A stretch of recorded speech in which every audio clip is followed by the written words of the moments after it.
پیام اولی قرآن است که الله رو بشناس،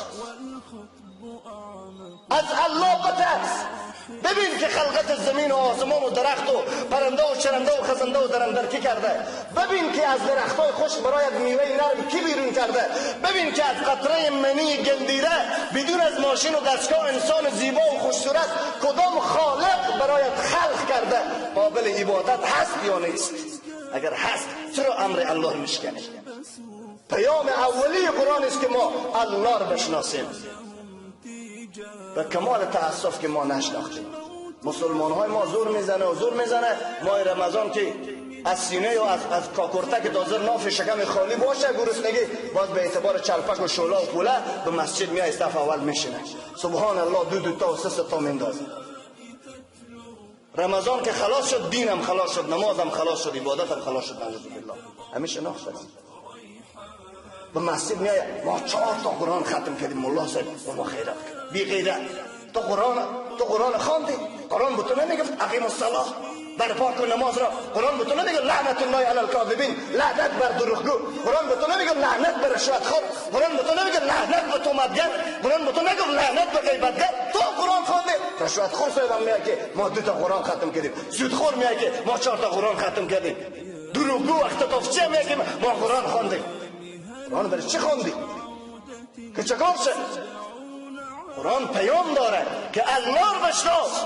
الفاظ قرآن منافقانه خونده شه نجات نمیده تو. بدبخت این قرآن تنها به ماه رمضان قابل ختم کردن نیست که مولای مسجد شما بگه الان ترکیز کسر مکروه برو بخیر برکو نماز شما ضبط و فرود باشه. نعوذ بالله. شیر که تراویر به 29 دقیقه بخونن باز پیشم بشینه ایت مولای که ما مسجد خداریم تراویر از ما 20 دقیقه میخواد. بابا میگه از شما بسیار دیر میخواد، از ما به 18 دقیقه میخواد. واقعا عبادت 18 دقیقه هم پیش الله قبول میشه. ما از ملا تا عوام تا حکومتدار کل خیانت به دین الله کردیم. والله قسم خیانت کردیم. قرآن پیام دارد. پیام قرآن است که الله بشناسید. ما چقدر الله رو معرفی کردیم به انسانیت. یک روز یک آیت ترجمه کرد مولا صاحب به مسجد. یک روز حدیث بخاری و مسلم و مشکات خواند. ما امامت نجاری و آینگری و دکانداری تیار کردیم بخوام. فقط یک کسب حرفه‌ای است. در روی زمین الله انسانیت را با الله اشتی دادن، با الله نزدیک کردن، قدرت و صفات الله را معرفی کردن. پیامبران الله در روی زمین کرده. یک انسان هم به نزد پیامبر نرفته. پیامبران الهی به نزد هر انسان رفتن. علما وارث کیست؟ به صدای بلند بگه مردم وارث کیست؟ بگه بلند. وارث که چالو فروش شلغم فروش خوننده نیست. وارث دکاندار و نجار آهنگر نیست. عالم وارث رسول الله صلی الله علیه و سلم هست. چرا ما به مسجد ترجمه قرآن نخوانده؟ چرا شناخت الله و شناخت پیامبر ما صلی الله علیه و سلم نشد؟ شاید بعضی از علمای کرام ما بگن البته دشمنی با ملاها داره. نه، ما هم پیش خوننده ها رقاصا طالب العلم نشدیم، پیش علمای دین شدیم. این چیزهایی که حال میگیم از علما یاد گرفتیم، نه از روی کامپیوتر و موبایل و ساینس و تکنولوژی. اما مسئولیت ما چقدر هست؟ ما چقدر درد دین داریم؟ یک نفر امام به مسجد 10 سال 5 سال 2 سال امامت داده. اصول دین 8 تا گفتن. اصول دین 8 قسم است. چقدر موسفیدا شاهد همه گپ هست که همه اصول دین هندو و مسیحی و امریکایی 8 قسمی همه مولای نامولای مزخرف دین فروش به مردم دور از علمای واقعی، دور از مولا صاحبایی که تقوا داره واقعیت دین میفهمه. همه اصول دین 8 تا نگفت موسفی؟ گفت نگفت؟ جواب بده. گفته سوره بقره آیه 183 یادداشت بگیری پیش خود. سوره چی گفتم؟ آیه 183 میگه اصول دین 100 تا هست. سوره آل عمران آیه 64 میگه اصول دین شما 100 تا است. آل عمران آیه 81 83 میگه اصول دین شما 100 تا است. 24 آیت در قرآن میگه اصول دین 100 تا است. این جناب مسلمان صاحب گفته 8 است. حالا گپ تو سیاست یا گپ الله سیاست؟ کدام یک کلمه است؟ قرآن خود کتاب ملاهای جدید نیست. قرآن خود چیزی کسی به زیر پیوند نکرده، چیزی کم اضاف نکرده. چرا ما یک عملی دروغ، یک دروغ محض به امت فهماندیم. چرا؟ به واسطه که ما ترجمه قرآن نمیدانستیم. 40 سال همون شیما و زنجانی و هدایه و کنز و دقایق تدریس کردیم، حتی جلالین خواندیم، سر از آیات هم تیر شدیم. ما چون نمیدارم ما کور بودیم یا نفهمیدیم چی قصه چی مشکل داشتیم. قرآن پیام داره که باید مسلمان الله بشناسه، از الله بترسه، به الله تسلیم شه. در روی زمین الله پیامبران الله که استقبال شده در مقابل دعوت دین، ما از شما پرسان میکنه برید از مفتی صاحبا، علامه صاحبا، مولوی صاحبا سوال کنید کدام پیغمبر گل و گردن انداختن؟ کدام پیغمبر با ریاست و چوکی و موتر و اسباب و ابزار استقبال کردن؟ رسول الله صلی الله علیه وسلم با شکمبه شتر استقبال کردن به واسطه دعوت دین. شکمبه شتر را در سرش کشیدن. چرا مولای ملت نخورد یک روز؟ رسول الله به طائف پایش خونالود میشه، واسطه چی بوده آی جناب علی؟ رسول الله که با احد دندان به شهادت میرسه، واسطه است که یک نفر در سایه زندگی رسول خدا بیدین نره از دنیا. به کمال تأسف، 1 میلیارد تأسف به این تنبلی ما مسلمان ها. من چرا اینقدر ملا میگم؟ درد و کفت ما که سر ملا میکنه. یعنی بعضی مردم هم دارم خدا خیر بده، میگه یک ملا کشی شروع شه که یک چند شو گوشت ملا بخوریم. واقعا آدم تصدیق میکنه، میگه راست میگه، دور از علمای واقعی. خیانت کردیم ما به خدا. مرد که 40 سال به مسجد داخل شده وصل یاد نداشته، 2 کیلو خور ببینی خود کرده، 2 تا به گوش خود سمو خود به اوز زده، سمو خود شیطانی میگه چی میگه؟ موسیقی داشت خوب بفهم. همین دو آمده مسجد ماشاءالله 20 سال 10 سال جنوب نماز خونده. مولا صاحب کجا خواب بوده؟ نوبت شما عواما میرسه خوب گوشا خود چور نکنه. خب نوبت شما میرسه مولا که گفته میشه خوب خوش میشی. نوبت تو هم میرسه که دین به تو چی گفتنی داره. الله مسلمان شلخور و طولخور و تنبل به کار نداره. برای دنیا که ما خیلی زیرکیم، اما انبیای الله، پیامبران الله در روی زمین به واسطه دعوت دین و واسطه جهاد دین قربانی شدن. این علما خوب میدانند. افسوس که بعضی وقت هم ما ملاهای داریم که به موقف سیاسی میرسه دین الله رو به فروش میده، در بدیل دلار، در بدیل ریاست ها، در بدیل موترهای ضد گلوله. ملای آمریکایی است، لنگ حمام. هر حکومت بیدین آمده این نفر اول بوده. نجیب الله آمده فرشته گفته، ببرک آمده فرشته گفته، کارمل آمده فرشته گفته، داود خان آمده فرشته گفته، کرزه شیطان آمده، اشرف غنی کلبی غیرت آمده. هر کس که آمده او فرشته معرفی کرده رفته. ایت ملاهای قرآن کلام الله حق است. سوره بن اسرائیل میگه بعضی علما مثل مرکبای کتاب بار کرده است، دور از علمای واقعی. او علمای میگن که از آدرس کلام الله، از آدرس سخن رسول الله صلی الله علیه وسلم به موقف شکم و چوکی رسیده.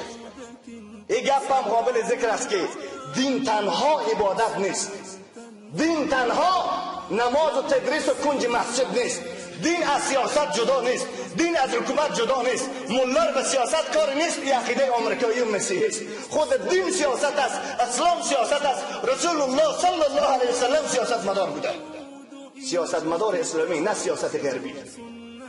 مسئولیت علما است که پیام‌های قرآن برسونند، که اول الله رو بشناسید، تمسک کامل به راه و روش رسول الله صلی الله علیه وسلم بکنید. این مردم ما چقدر سنت رسول الله را میشناسند، اما در مقابل ملت چی مسئولیت داره؟ عوامی که صبح 6 بجه بیرون میشه تا 6 تا شام میری غلام یک چور یک شکم خوشیدی، بالای یک فرض نفقه عیال داری جان میدی. تو به الله قسم 5 وقت نماز، 5 فرض، 5 دقیقه 50 دقیقه وقت دادی مسجد. رسول الله صلی الله علیه و سلم فتوا میده. عبدالله ابن مکتوم رضی الله عنه یک صحابه نابیناست. رسول الله فرمود یا رسول الله من نابینا هستم، شبها نماز خفتن به مسجد آماده نمیتونم، اجازه بده که من نماز به خانه بخوانم. رسول الله صلی الله علیه و سلم میگه اشکالی نداره بخوان. چند قدم میزنه پس استاد میشه. رسول الله صلی الله علیه و سلم میگه آیا صدای اذان به گوشت میرسه؟ میگه بله. میگه قطعا درست نیست بخوانه بخوانی، باید به جماعت حاضر شی، باید به مسجد بیایی. عوام ما از 6 بجه صبح بریم شد تا 6 شام به سر دکان و زمین و گو و گوسفند وقت میده برای عبادت الله. 10 دقیقه وقت میده. ایمان تو که تو به مسجد نمیاره چی رقم تو به بهشت ببره؟ از تو بری عوام ملا چی خیر ببینه؟ یک 52 من گندم ملا خود تنخواه دادی، 20 من گندم بدون نقنق و کت کت کردی. رستاشم غیبت ملا کردی، رستاشم تهمت ملا کردی. به تاپه آمریکایی‌ها عالم دین و طالب العلم تروریست و دهشتگر و القاعده گفته همین تسبیح آمریکایی تو انسان بی عدد گستاخ دور از مجلس مسلمان های واقعی شعار داده رفتی. اینقدر مسلمان دارین که او ملا رو ببینه فقط راکتی میبینه که به بند دل بخوره، فوراً راه یله میکنه، سرک و جاده یله میکنه. اینقدر تعصب داره. تو به دین الله وقت دادی؟ چقدر قرآن مختی؟ عوام دلیل نداره که تو من دینش را یاد نگرفتم. تو توسط یک میموری کارت موبایل خود میتونستی 30 جور ترجمه قرآن گوش بدی. بیا که موبایل تو تلاشی کنی، سه کنی چی بیرفشه. بیا موبایل منم سه کن، موبایل تو هم سه کنم. بیا لپتاپ منم چک کن، لپتاپ کامپیوتر خانه تو هم چک کنم. بیا دختر مادر و خواهر منم نگاه کن چی حجابی داره، از تو چی حجابی داره. بیا عروسی برای بچه یک مسلمان واقعی از عروسی خودم سر بدی. عوام هایی که به صدر اسلام بودن مثل خالد بن ولید از کل قرآن 15 سوره یاد داشته. عوام 70 شهر به دست فتح شد، 70 شهر به زر شمشیر فتح شد. عاشق دین الله بودن. این دلیل نیست ما عوامیم، ما عالم نیستیم. با کچالو و شلغم و پیاز و رنگ و سوکونی و باغداری دکانداری خود مفتی علامه عوام نیستی. به دین عوام شدی، خود دین عوام فریبی میکنی. اما هر چیز همین ساده ساده گفته شده، چلکریز رو شروع کرده. یک ملا رو پرسان کردن سالانه چقدر به شما تنخواه میدن؟ با 120 خروار تنخواه بدن، 124 خروار. سبحان الله، چی میتونه مزاق میگن آخر زمان شده؟ مردم میخواد صادقانه است که قدر تنخواه رو با ملا خورده. چی رقم؟ گفت 122 خروار نقنق و غیبت و گپ میزنن، 2 خروار هم تنخواه میدن، همه با هم میشه 124 خروار. همین روزی که بعد از 5 وقت نماز تو یک روز نزد عالم زانو نزدی که مولا سه فرض غسل بگو، فرض وضو بگو، دعا قنوت برای من بگو، دعا جنازه بگو. تو بالغ عاقل نبودی، نشه بودی، خمار بودی، بوش خونه بودی. کدام روز آمده یک آیت از کلام الله پرسان کردی که عالم دین با تو تعلیم نداد؟ خب موبایل یاد گرفتیم، حتی پیرمردان بلوتوت یاد دارشته بلوتوت کنه. پیرزالا یاد داره که چرا بلوتوت کنه، خوندن گوش کنه.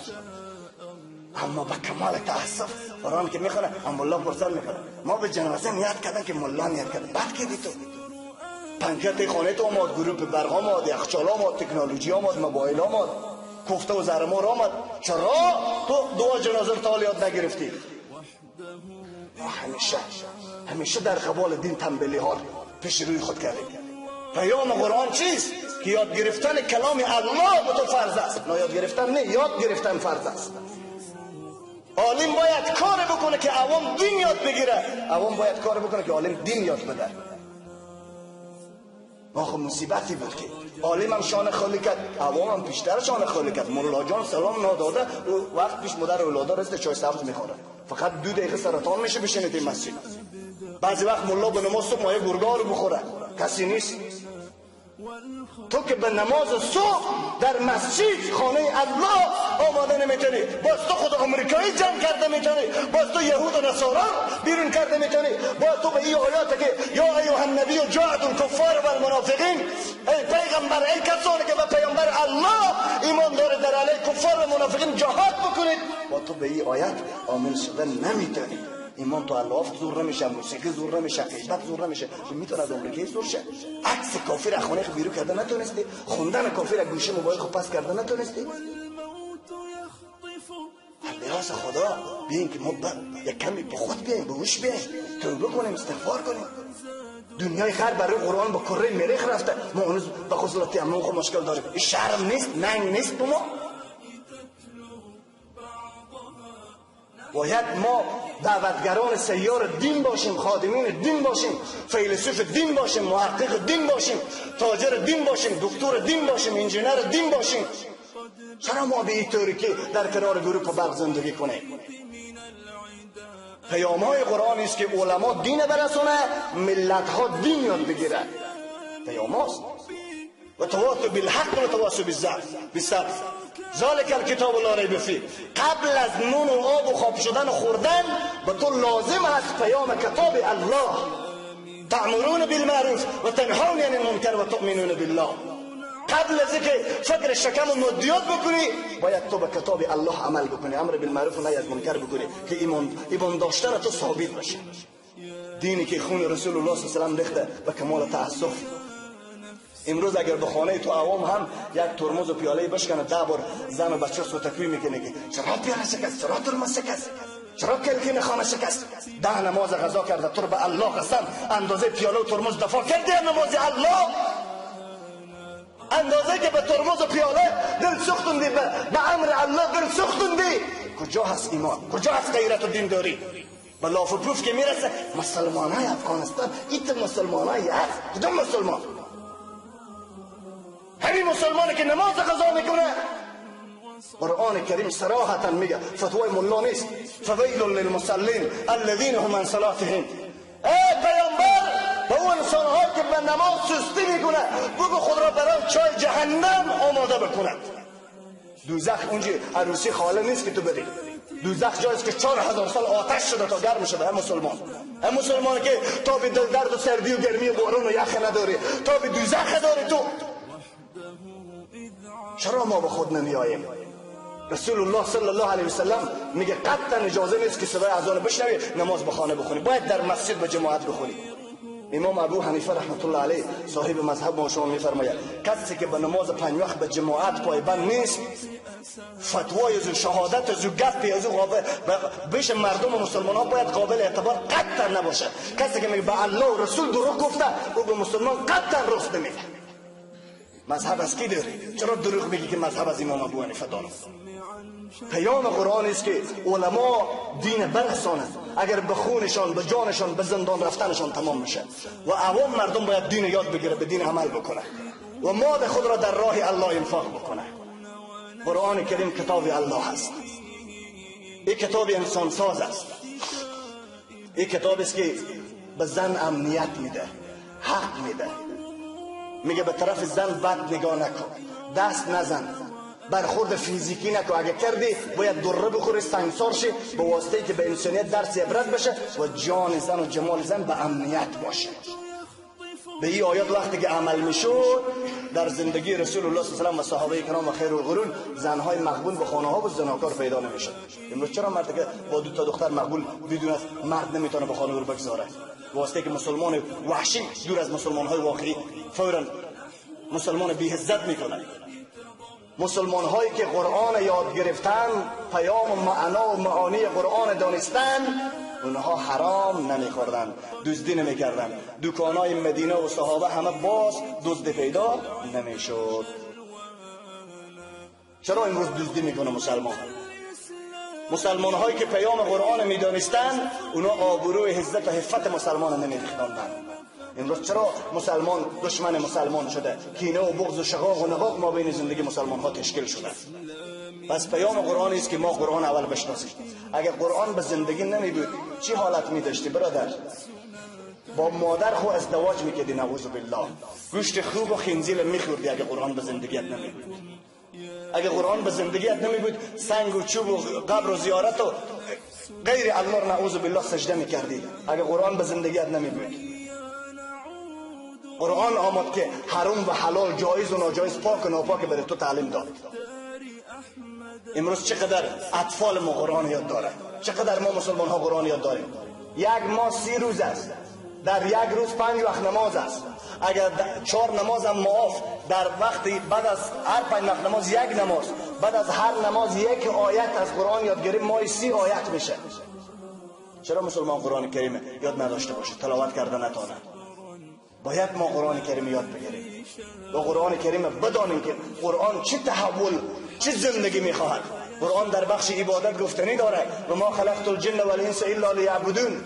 شما خلقت شما برای عبادت الله است، بیهوده و هوس نیست. قرآن در مورد تجارت گفتنی داره، کسب و تجارت حلال الله امر کرده. مسلمان باید گدایگر نباشه. شما خانه یک گدایگر دیدی آباد باشه؟ امروز از یک فقیر تا رئیس جمهور کل که دست به دنیای غرب دراز است. مسلمان باید سیاستمدار باشه، مسلمان باید مجاهد و غیرتی باشه، مسلمان باید مؤدب و مخلص باشه. کل غیر قرآن کریم تعلیم میده. اما به کمال تاسف ما قرآن یک کتاب جور کردیم، نو پوش کردیم بخونه، این کتاب سر اسقاط جور کردیم، کتاب مرده ها جور کردیم که یک دم ملا صاحبا دکانداری خود سر قبرستان پیش ببره. این خیال کردیم خنک میخوره که نو پوش کنیم، یا خیال کردیم گرمی به این بد تاثیر میکنه، این پوش کردیم بخونه. برنامه ها و اولویت بندی هایی که قرآن بر ما تعلیم داده در زندگی ما کم دیده میشه. مردها امروز به این سرطان گرفتار است، زنها رو بر قرآن پرسان کنید، او بیچاره کلمه خوب بلد نیسته. 40% امت اسلامی هم زنهاست. باید ما پیام قرآن بشناسیم. قرآن کریم که در زندگی صحابه رسول الله صلی الله علیه وسلم و خلفای راشدین و خلفای عباسی و عثمانی عمل شد. شما میدونید چه زندگی داشتن؟ خلافت عمر ابن عبدالعزیز، علما و تاریخ نویسا و تاریخ خونا خوب میدونن این گپ. خلافت عمر ابن عبدالعزیز یک وقتی بود که تمام پادشاهان بزرگ یهود و نصارا زکاتخور مسلمان ها بودند. مسلمان ها در 56 کشور یک مسلمان گدا و زکاتخور پیدا نمیشد که زکات بخوره. پادشاهان بزرگ یهود زکاتخور مسلمان ها بودند. امروز چرا مسلمان ها به این گدایگری دوچار شدن؟ مسلمان ها زمانی که شفاخانه و سامان طب و تکنولوژی و اسباب داشتن، آمریکایی های خبیث لعنتی به جنگل ها پای لیسک میگشتن، دوا و دکتر و پرستامول نمیشناختن. تاریخ مسلمان ها کجا شد؟ به کمال تأسف ما که با الفاظ قرآن مشکل داریم، کجا معنای قرآن بدانیم؟ ما که با عبارت حدیث بخاری و مسلم و مشکات بوی نکردیم، کجا زندگی صحابه و رسول الله رو بدانیم؟ باید همه ما برگردیم به کلام الله. باید همه ما یک بار دیگر به کلام الله چنگ بزنیم. قرآن وحدت در امت تعلیم بده. واعتصموا بحبل الله جميعا ولا تفرقوا. چنگ بزنید به کتاب و پیغام الله و تفرقه نشوید. به نام تاجیک و ترکمن و ازبک افتخارات حرام است. حزب پرستی، گروه پرستی، قوم پرستی در دین حرام است. لا اله الا الله محمد رسول الله شما برادر یکدیگر قرار داده. آبروی یکدیگر را باید حفظ کنید. چقدر امروز مسلمان ها به قوم و زبان افتخار میکنن. علت چیست؟ دوری از کلام الله قرآن است. اگه قرآن میدونست باز به قوم گرایی دست نمیزد. قرآن میگه که اشداء علی الکفار رحماء بینهم. فقط دشمنی شما، سختگیری شما با کفار باشه و در بین مسلمین باید محبت زیاد داشته باشه. به کمال تأسف ما با سریال آمریکایی فقط پیمان دوستی امضا کردیم، با ترجمه قرآن فقط ما رو میخوره، خبر به پای ما میخله اگر روزانه 10 دقیقه درس دین بشنویم. دنیای غرب سریال های $1 $2 سرمایه گذاری کرده به خانه همین جناب مسلمان، به خانه همین فرزند مجاهدی که روس از کشور بیرون کرد، به خانه همین انسانی که در شهر مفسرین محدثین زندگی میکنه. شوانه 2 ساعت و 3 ساعت سریال های هندی و ترکی و کفری نشرات داره. 10 دقیقه هم درس دین به خانه نیست. تو آرزو داری که بچه کرستالی نشه، بچه معتاد و دزد نشه، بچه قمارباز و چرسی نشه، بچه تو نمازخوان شه، زن تو نمازخوان شه؟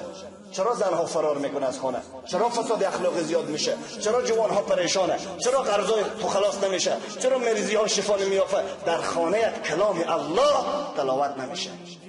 از دین الله، از قبر و حشر و بهشت و دوزخ تفسیری نعوذ بالله وجود نداره. خانه کلیسا جور کردیم به خونه نعوذ بالله. ما اندازه یک دختر خارجی هم نباشم، ما اندازه یک دختر آمریکایی هم نباشیم که او واسطه دین باطل خو از آمریکا در افغانستان آمده، ما واسطه دین خود تا مسجد رفته نتونیم. نه نیست به ما، مرگ به ما عروسی نیست. از دوستان میگن شما شاید خیلی سخت گپ بزنید. من سخت گپ نمیزنم. این دین است که خون محمد رسول الله صلی الله علیه و سلم با واسطه انتشار از سرمایه گذاری شده. رسول الله که قرآن میگه انا اعطیناک الکوثر، صاحب حوض کوثر است محمد. و ما ارسلناک الا رحمتا للعالمین، پیامبر رحمت است برای عالمیان. و ما ارسلناک الا کافتا للناس، پیامبر معلم است بر کل انسانیت. و رفعنا لك ذکرک، ما نام او را بلند گردانیدیم. ان الله و ملائکته یصلون علی النبی، ما بر او درود فرستادیم. رسول الله که به معراج دعوت میشه خون و آبروی به واسطه دین میریزه، اما ما امروز دین میده میده میکنیم تا خواهش نفسی ما شکم ما میده نشه. نعوذ بالله. این دین به قربانی صحابه آمده، این دین به خون صحابه در زندگی ما مسلمان ها رسیده.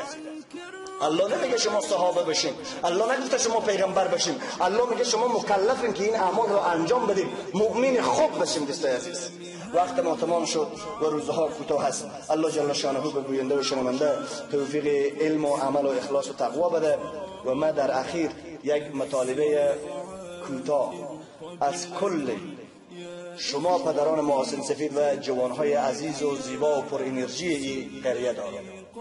مطالبه ما ایست که ما از امروز از همین ساعت نیت میکنیم که یا الله ما کماکم اما بی سواد میگم که الف اندازه ستون مسجد باشه نمیشناسه همور میگم، با سواد و تعلیم یافته و مکتب و مسجد را باید فکر خیلی کته داشته باشه.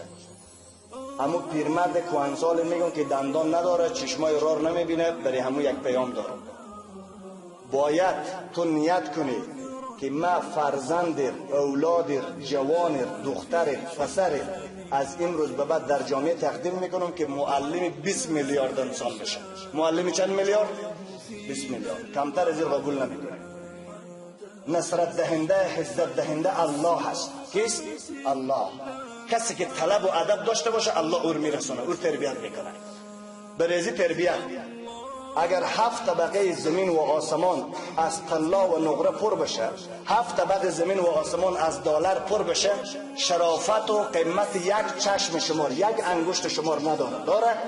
قطعا نداره. 100 کاخ ریاست جمهوری، 100 پارلمان، 100 ریاست به ارزش یک ناخون شما، یک اعضای بدن شما نمیرسه. پس شما از هر چیز با ارزشتر، از هر چیز چیزی با ارزشتر. پس حالا شما چرا با ارزشی؟ دانشمند آمریکایی هم خود طیاره بدون سرنشین تیار میکنه، میکروفون تیار میکنه، موبایل و کامپیوتر تیار میکنه. شما شاید دروازه در رم جور کرده نتونه غیر از نجار و انگر. حالا اگر غرض به تخصص و علمیت و پیشرفتگی خو او خو هواپیما تیار میکنه، کامپیوتر و گروپ برق اختراع کرده، چرا او شرافت نداره؟ الله در قرآن میگه ختم الله علی قلوبهم و علی سمعهم و علی ابصارهم غشاوة و لهم عذاب عظیم. کسایی که دلهای اونها مر شده و لا اله الا الله محمد رسول الله در زندگیشون نیست، اونها اهل جهنم است. ولو که به کره مریخ چه که به کره 70 آسمانی بره، او از اهل جهنم است. اگر کسی لا اله الا الله محمد رسول الله میخونه، او اشرف المخلوقات است، او خلیفت الله است، او از جبرئیل هم شرافت بالاتر است. به واسطه دین بالا است، نه واسطه که گوشت و سبل داره، واسطه که توجه و ترکمن است، نه واسطه که این اکرمکم عند الله اتقاکم، از همه شما با تقواتر به الله نزدیکتر است، پر شرافتر است. پس منبع تقوا، منبع اخلاق، منبع عدالت، منبع سیاست، منبع تجارت، منبع خیرخواهی قرآن است، کلام الله است. کلگی اون موی سفیدی که پاک از کار افتاده، هیچ تعرض نداره و او جوانی که جوان هست که او میتونه آینده ساز کشور بشه، همه تصمیم بگیره که در خانه قبل از اینکه بچه و دختر پشت گاو و گوسفند و زمین و شلغم و پیاز کچلو روان کنیم، او به جای روان میکنیم، برای چیزی روان میکنیم، وقتی برای زو تهیه میکنیم که از خودی با ارزشتر باشه که او قرآن است. او چیز برادر؟ همه کار میکنین انشالله. به خانه بچه و دختر بسیج میکنیم در مسجد. ملا صاحب دیگه نمیگذارن که شولا و طولا مفت بخوره دیگه، بس است. در دیدار شده مولوی صاحب مزورت میخوایم یک شوخی کردم. فورا بعد از یک نماز سپاره رو خونیر بخونه، جوانهای کلانتر کل درس و تجوید قرائت قرآن کریم. من با شما میگم یک نفر 50 سال 60 سال کلمه گفته. چی گفته؟ لا اله الا الله محمد رسول الله. سیست؟ بالا کنین دست بالا که موافق از به سیست؟ نیست. لا اله الا الله محمد رسول الله. رسول الله باید گفته شه. رسول الله گفته. الله به معنای رونده شده از درگاه الله. محمد رونده شده از درگاه الله. نعوذ بالله. همین مسلمان 50 ساله شده میگه کلمه یاد نداره. آمریکایی بیاد از کلمه یاد بده یا مولای مسجد بگی. بته دیکون که شالو فروشی شلغم فروشی پیش گوسفندا پیش گاوا کلمه یاد میگیره یا با مسجد یاد میگیره؟ تلویزیون و سریال و اخبار و همین تلویزیون های کفری بیدینی که اطلاعات و بی فرهنگ پخش میکنه از اونجا کلمه یاد میگیره یا مسجد یاد میگیره؟ در نماز استاد شده چی گفته؟ گفته فسبح بحمد. فسبح مولوی صاحب جواب بده طالبا صحیح بود. فسبح تسبیح میدم رب خود را. ای گفته فسبح دو میدم پروردگار خود را، فاش میدم پروردگار خود را. من از شما موسفیدا، همون موسفیدی که ایج نمیفهمه، همون جوانی که هیچ سواد نداره پرسان میکنم، اگر با موبایل خو 11 شماره بزنی رخ میشه؟ بگو رخ میشه 11 شماره بزنی؟